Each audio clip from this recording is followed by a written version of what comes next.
The massive starship of the Galactic Confederation drifted silently through space, its sleek silver hull reflecting distant starlight.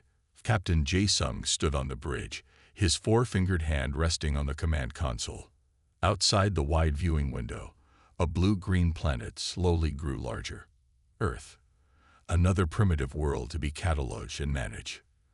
Preliminary scans complete, announced Lieutenant Hai-1 from her station. Her voice carried the calm certainty of someone who had processed thousands of planetary reports. Classification: Tier 5 Death World. Extreme environmental conditions. Multiple competing biological systems.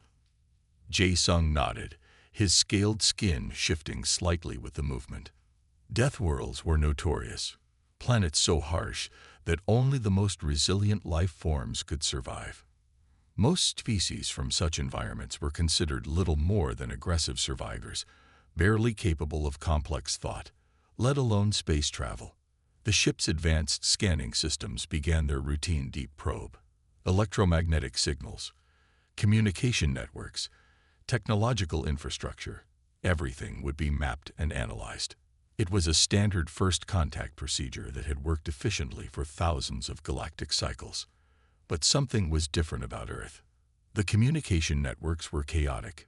Billions of signals crisscrossed the planet every second. Some were official government transmissions, others were personal messages, entertainment broadcasts, scientific data, and something the translators struggled to categorize. Internet memes, social media posts, and what appeared to be endless arguments about topics ranging from serious global issues to the most trivial personal concerns. Sir, Hai-1's voice changed. I'm detecting unusual patterns in their global communication. Jae-sung leaned closer to the holographic display. The planet's surface was a complex web of interconnected signals. Major cities glowed with intense technological activity, but what was strange was how quickly information seemed to move. A scientific discovery in one part of the world would be discussed, analyzed, and potentially challenged within hours. The preliminary report was already forming.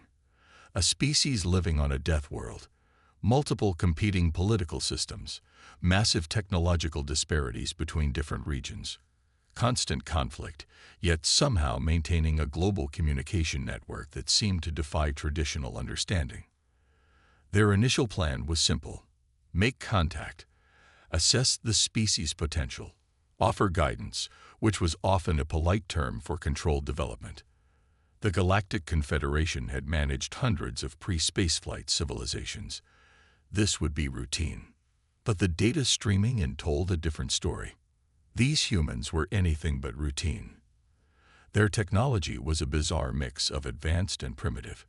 In one moment, they could demonstrate remarkable scientific understanding, and in the next, engage in what seemed like completely irrational behavior. They built machines that could explore distant planets, yet still fought wars over arbitrary lines drawn on their own planet's surface. Prepare first contact communication protocols, Jae-sung ordered. But be careful. Something about these humans feels unpredictable. Little did they know how right he was. As the massive starship positioned itself in Earth's orbit, millions of humans looked up.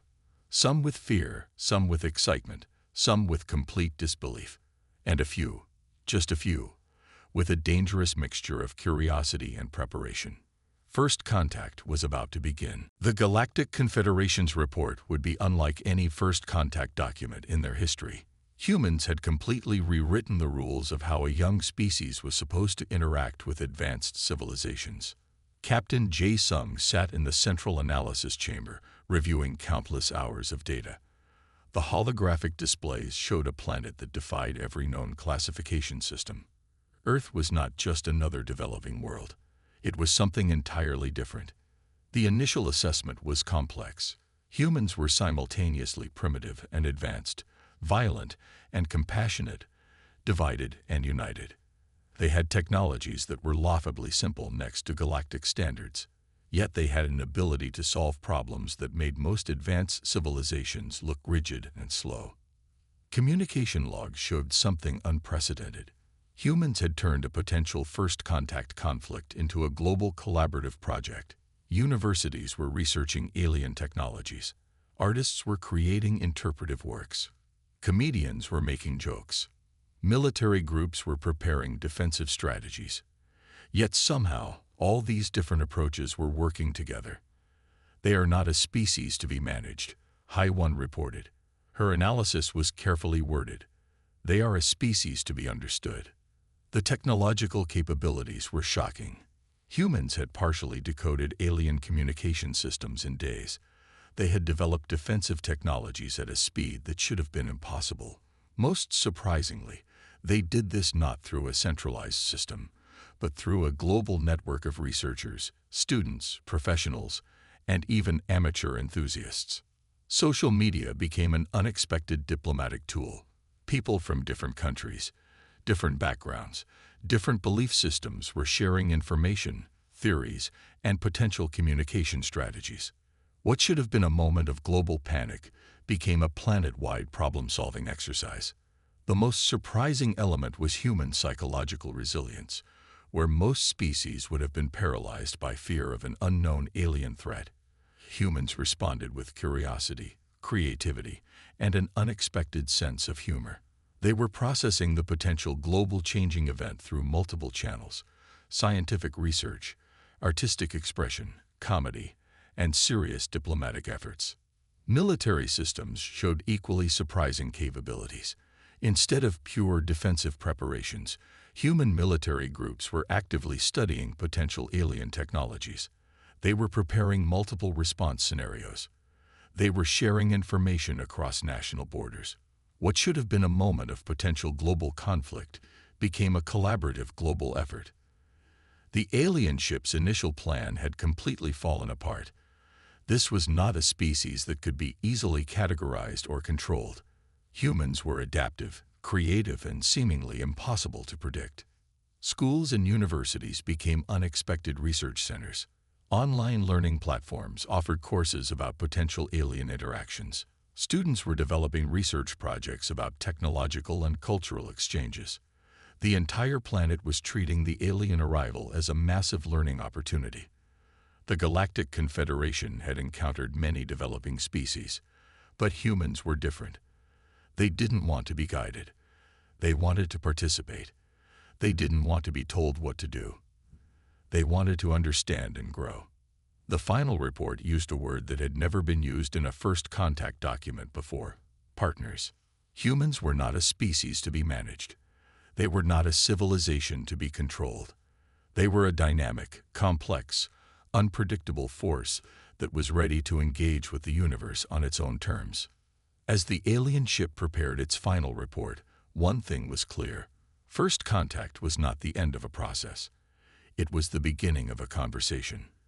The real journey was just starting. The alien ship's electromagnetic pulse was designed to be a simple demonstration of technological superiority. Captain Jae-sung had used this method hundreds of times before to disable communication systems of less advanced civilizations. It was supposed to be quick, clean, and decisive. Nothing could have prepared them for what happened next. The pulse fired, a wave of energy that should have completely shut down all electronic systems within a massive radius. On most planets, this would mean total communication blackout. Satellites would drop. Power grids would fail. Communication networks would collapse. Earth did something entirely unexpected. Instead of failing, human communication networks began to shift. Like a living organism, the global communication infrastructure started to reroute. Backup systems activated. Redundant networks came online. Cellular towers that should have been disabled began communicating through alternative frequencies.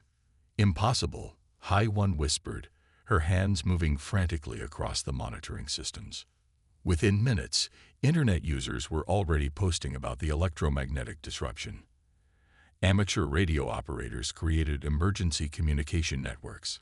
Satellite operators were already developing countermeasures. What should have been a moment of total confusion became a global problem-solving exercise. Military communication systems were even more impressive. Hardened networks that had been designed for potential global conflicts suddenly sprang into full action. Backup communication systems that had been theoretical became instantly practical. Fiber optic networks, satellite relays, and even experimental quantum communication technologies began working in ways the aliens had never seen. Schools and universities became unexpected communication hubs. Students and researchers quickly developed alternative communication methods. Some used old-fashioned radio technologies. Others created mesh networks using personal devices. The entire planet seemed to be working as a single adaptive communication organism. They're not just surviving the pulse, Jae-sung observed. They're learning from it. The most shocking development came from unexpected sources. Amateur hackers began analyzing the alien pulse's frequency. Within hours, they were sharing potential defensive techniques across global forums. What should have been a moment of vulnerability became a planet-wide research project. Cellular networks, which should have been completely disabled, found creative ways to maintain communication. Some towers switched to backup power systems. Others used experimental communication protocols. Mobile phone users began sharing information through messaging apps that seemed to have built-in resilience. Power grids told an equally surprising story. Instead of total failure, the electrical systems began to redistribute power. Solar installations, wind farms, and other alternative energy sources quickly compensated for any disruptions. Backup generators came online with surprising speed and coordination. The alien ship's sensors were overwhelmed. This wasn't just technological resistance. This was a planet-wide, adaptive response system that seemed to have no central control, yet worked with incredible efficiency. They're treating this like a global challenge, HFY said. Her voice carried a mixture of respect and fear. Not as a disaster, but as a problem to be solved. Amateur scientists were already posting initial analyses of the electromagnetic pulse. Research teams were sharing data. Military engineers were developing new protection strategies. What should have been a moment of total communication breakdown had become a global collaborative effort. As the alien ship continued its orbit, the message was clear. Humanity was not a species to be easily controlled or disabled. They were adaptable, innovative, and seemingly impossible to predict. The real first contact was just beginning. The first human response came faster than anyone on the alien ship expected. It wasn't a unified global message, but a chaotic burst of communications from multiple sources. Military channels, government networks, scientific institutions, and, surprisingly, multiple social media platforms lit up simultaneously. HFY's translation systems worked overtime. What should have been a simple diplomatic exchange became a complex puzzle of human communication. Some messages were direct and serious.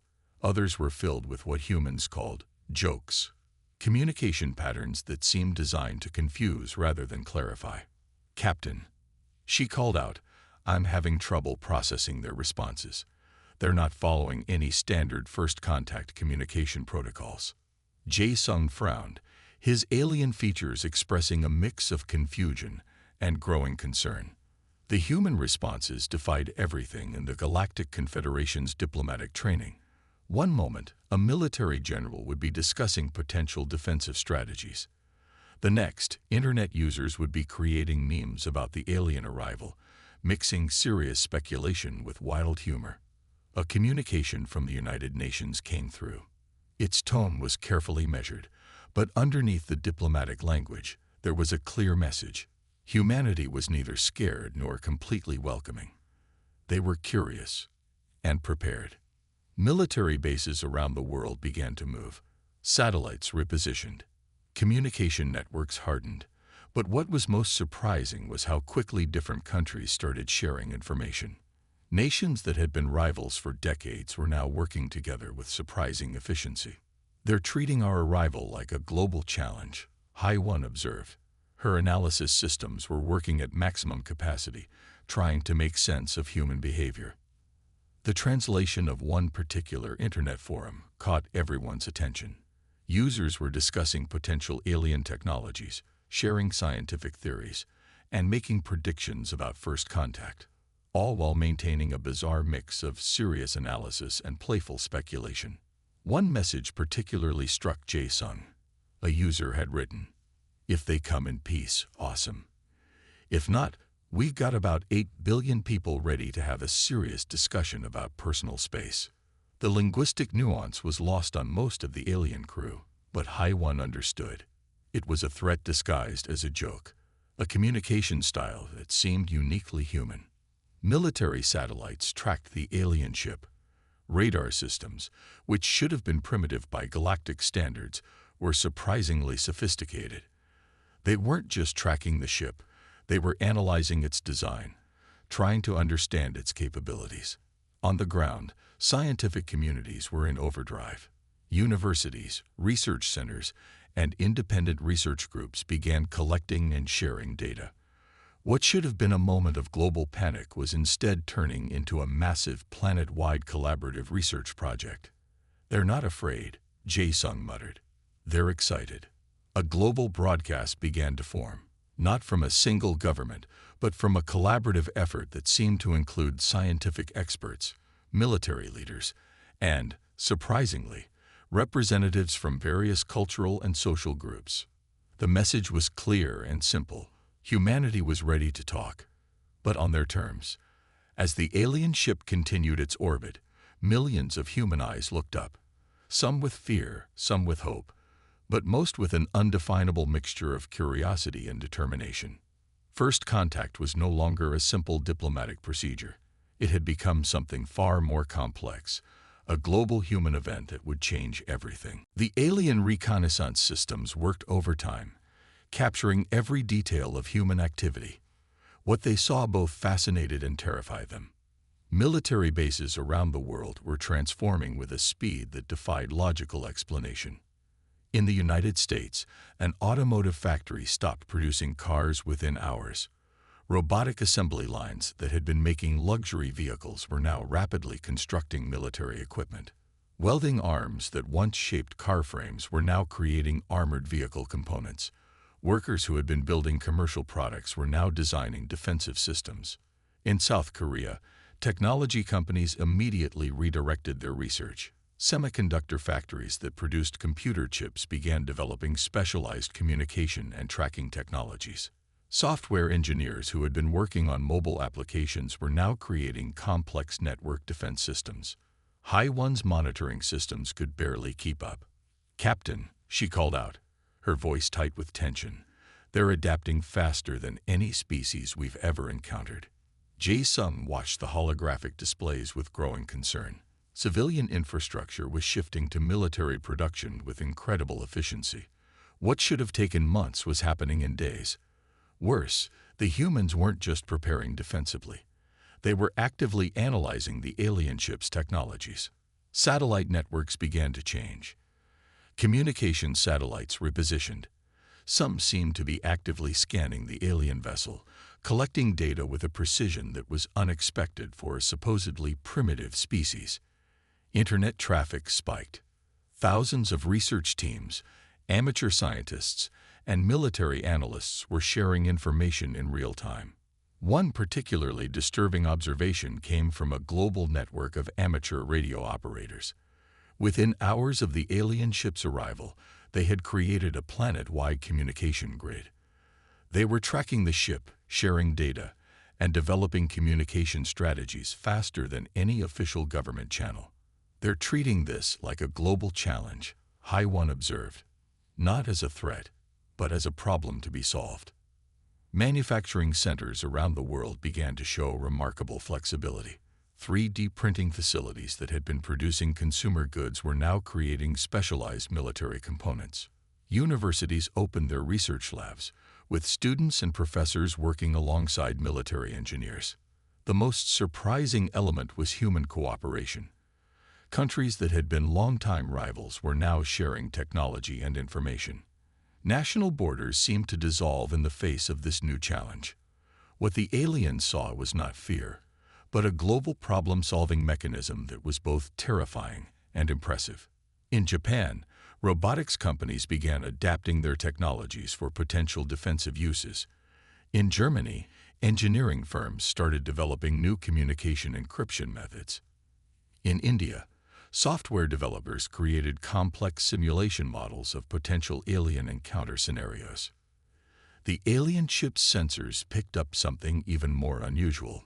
Social media platforms were filled with a mix of serious analysis, scientific speculation, and what humans called memes, a form of communication that seemed to help them process complex emotions through humor. Jae-sung realized something fundamental had changed. This was no longer a simple first contact scenario. The humans weren't just preparing for a potential conflict. They were actively studying, analyzing, and preparing to understand the unknown. "They're treating us like a scientific problem," he muttered, "not as conquerors, not as a threat, but as something to be understood." As night fell across the planet, the alien ship continued its orbit. Millions of human eyes looked up, not with fear, but with an unbreakable mixture of curiosity, determination, and an inexplicable sense of global unity. The real challenge was just beginning. The first true communication came from an unexpected source. It wasn't a government official. It wasn't a military leader. It was a team of international scientists who had been working together through online platforms. Dr. Elena Rodriguez from Argentina, Dr. Michael Chen from the United States, and Dr. Akira Tanaka from Japan led the effort.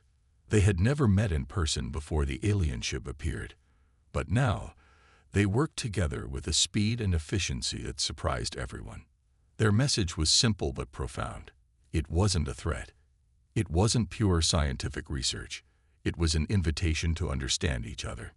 The alien ship's communication systems processed the message multiple times, trying to understand its complexity. The scientists proposed a radical approach to first contact. They suggested a gradual exchange of information. They offered to share human knowledge about Earth, its cultures, its challenges, and its potential. What made the message unique was its honesty. The scientists didn't try to hide human weaknesses. They didn't pretend humanity was perfect. Instead, they presented humanity as a species of potential, flawed, but always trying to improve. "We are not asking for your guidance," the message read. "We are asking for a conversation." Haiwan watched in amazement as the message was crafted. It wasn't a single document. It was a collaborative effort that involved researchers from multiple countries, multiple disciplines, and multiple backgrounds. Online platforms became part of the diplomatic process. Universities around the world contributed to the message. Students, researchers, and experts from different fields worked together. They created a document that was part scientific report, part cultural introduction, and part invitation to dialogue. The message included everything from complex scientific data to simple cultural explanations. There were sections about human art, music, and literature.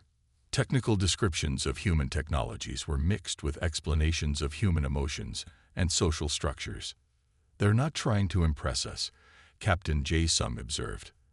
"They're trying to help us understand them." The collaborative nature of the message was its most shocking element. In most species, such a critical communication would be controlled by a single government or leadership group. Humans were doing something different. They were creating a global message that represented multiple perspectives. Social media played an unexpected diplomatic role. People from around the world were discussing potential ways to communicate with the aliens. Some suggestions were serious, others were creative. Some were completely impossible, but each contribution was part of a larger global conversation. The scientific team's message included an open invitation. They proposed multiple ways of communication. They suggested scientific exchanges. They offered to share human knowledge about Earth's environments, cultures, and challenges. What surprised the alien ship most was the underlying message. Humans were not asking to be saved. They were not asking to be guided. They were asking to be understood. They were offering a partnership based on mutual respect and curiosity. Schools around the world began creating special programs about potential alien communication. Online learning platforms offered courses about extraterrestrial interactions. Students started developing research projects about potential technological and cultural exchanges. The message ended with a simple statement that captured the essence of human approach. We are ready to learn. We are ready to share. We are ready to grow together. As the alien ship continued its orbit, millions of human eyes looked up, not with fear, not with total acceptance, but with a complex mixture of hope, curiosity, and determination. The real first contact was about to begin. HFY discovered something that made her question everything she knew about intelligent species. Humans were not responding to the alien threat the way any known civilization would. They weren't panicking. They weren't completely united in fear. Instead, they were doing something far more complex. They were making jokes. Social media platforms became a battlefield of a different kind. Millions of humans were creating memes about the alien invasion. Some were serious. Many were incredibly funny. Each image, each joke, each shared post was a way of processing the most significant moment in human history. One popular meme showed an alien ship with the caption, "When you show up for a surprise visit, but the humans are already prepared." Another showed a group of humans playing video games with a speech bubble saying, "Alien invasion. Just another Tuesday for us." The psychological response was unlike anything in the Galactic Confederation's records. Where most species would be paralyzed by fear, humans were finding humor in potential apocalyptic scenarios. They were discussing possible alien technologies with the same casual tone they might use to discuss weekend plans. Military forums mixed serious strategic discussions with dark humor. Scientists shared complex theories alongside ridiculous speculation. Conspiracy theorists and serious researchers found themselves in the same online spaces, creating a communication ecosystem that defied all logical understanding. Captain HFY called out, "Their psychological response is completely unpredictable." News channels added to the complexity. Some provided serious updates about the alien ship. Others mixed serious reporting with comedy segments. Talk show hosts were making jokes about potential alien encounters. Late-night comedy shows were treating the situation as an opportunity for entertainment. Schools and universities became unexpected information centers. Students were creating research projects about potential alien technologies. Online learning platforms suddenly had courses about extraterrestrial communication and potential alien encounter scenarios. The most surprising element was how different groups responded. Religious communities were discussing theological implications. Scientific communities were analyzing potential technological exchanges. Military groups were preparing defensive strategies. Yet, somehow, all these groups were communicating and sharing information. Internet forums became a complex web of information exchange. Serious scientific analysis mixed with science fiction speculation. Military strategy discussions happened alongside creative writing about potential alien encounters. Humans seemed to process complex information through multiple channels simultaneously. Online gaming communities were particularly interesting. Players who had spent years fighting virtual aliens in video games were now sharing serious strategic discussions. Their experience in fictional alien encounters was being treated as a potential source of real information. "They're treating this like a global thought experiment," Jae-sung observed. "Not as a threat, but as an opportunity to learn and grow." Artists were creating paintings, music, and digital art about the potential alien encounter. Musicians were writing songs. Comic book artists were drawing potential scenarios. The entire species seemed to be processing this moment through creative expression. The alien ship's psychological monitoring systems were overwhelmed. Humans were not responding with a single unified emotion. They were responding with a complex mix of fear, excitement, humor, curiosity, and preparation. Each joke, each meme, each creative expression was a form of psychological defense. Humans were using humor to reduce fear. They were using creativity to process the unknown.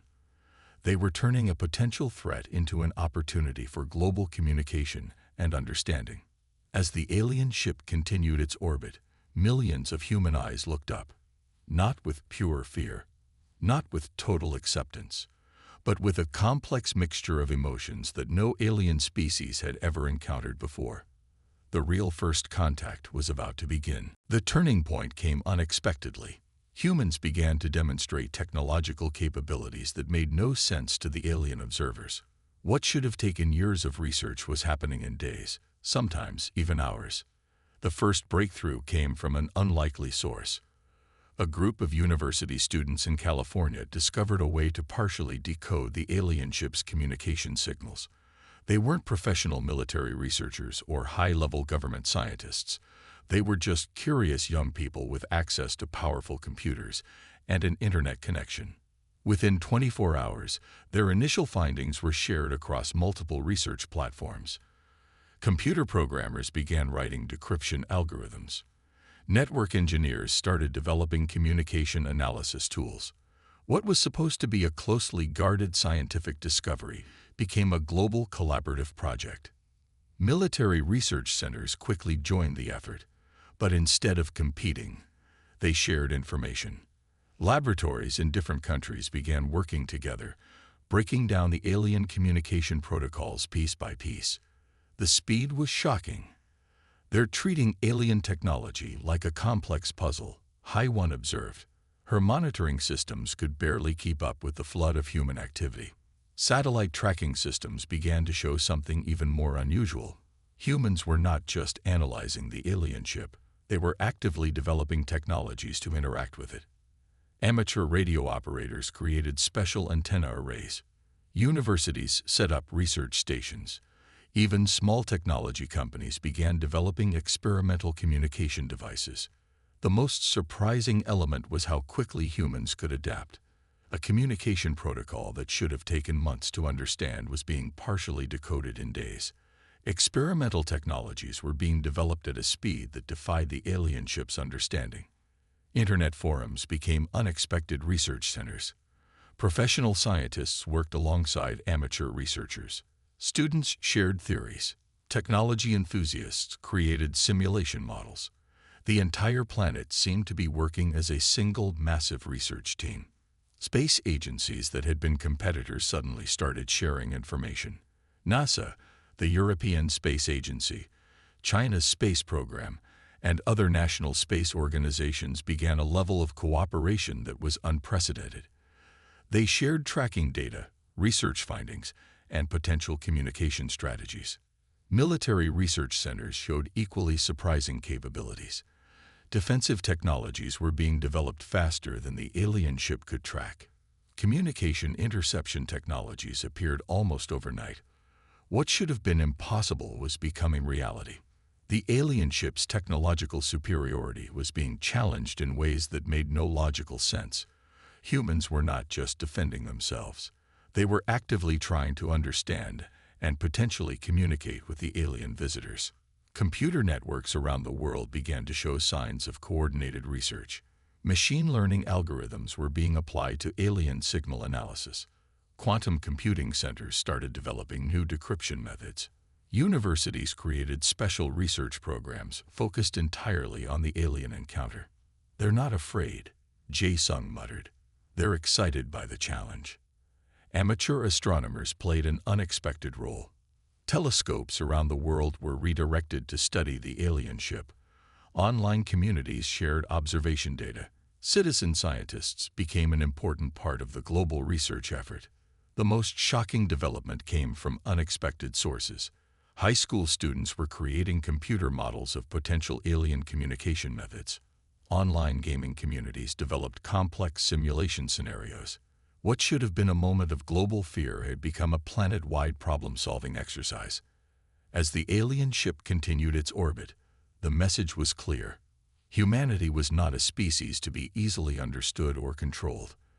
They were innovative, unpredictable, and seemingly impossible to categorize. The real first contact was just beginning. Captain Jae-sung realized the fatal mistake in their approach. Humans were not a species to be managed or controlled. They were something entirely different, a civilization that turned challenges into opportunities faster than any known species in the galaxy. The breaking point came during a seemingly simple communication attempt. The alien ship broadcast what they believed was a clear, straightforward message of peaceful intention. What happened next defied all diplomatic protocols. Humans responded with a mix of messages that confused every translation system on the alien vessel. Some responses were serious and diplomatic. Others were jokes. Some were scientific analyses. A few were creative writing pieces imagining potential alien encounters.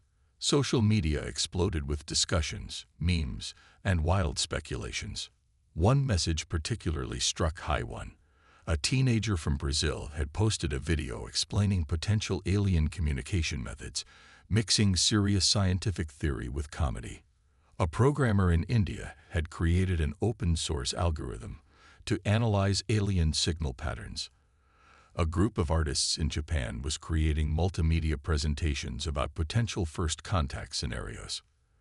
The global response was not unified in the way the aliens expected. It wasn't a single coordinated message. Instead, it was a complex, multi-layered communication that seemed to come from everywhere at once. Military channels discussed potential defensive strategies. Scientific communities shared research theories. Artists created interpretive works. Comedians made jokes. Religious leaders discussed theological implications. Every group was processing the alien arrival in their own way, yet somehow still communicating with each other. They're not preparing for a single possible outcome, Jae-sung observed. They're preparing for multiple scenarios simultaneously. Satellite networks showed something even more surprising. Countries that had been longtime rivals were sharing information about the alien ship. Technology companies were collaborating across national borders. Universities were creating joint research programs. The most shocking development was how quickly humans were developing technologies to understand the alien visitors. Radio telescopes around the world repositioned. Amateur astronomers shared observation data. Online communities created collaborative research platforms. Communication networks became something more than simple information exchanges. They were living, breathing systems of global problem-solving. Each message, each piece of shared information was part of a larger, more complex understanding. The alien ship's communication systems were overwhelmed. Humans were not responding with a single, predictable approach. They were analyzing, questioning, joking, and preparing all at the same time. Schools began creating special programs about potential alien encounters. Online learning platforms offered courses about extraterrestrial communication.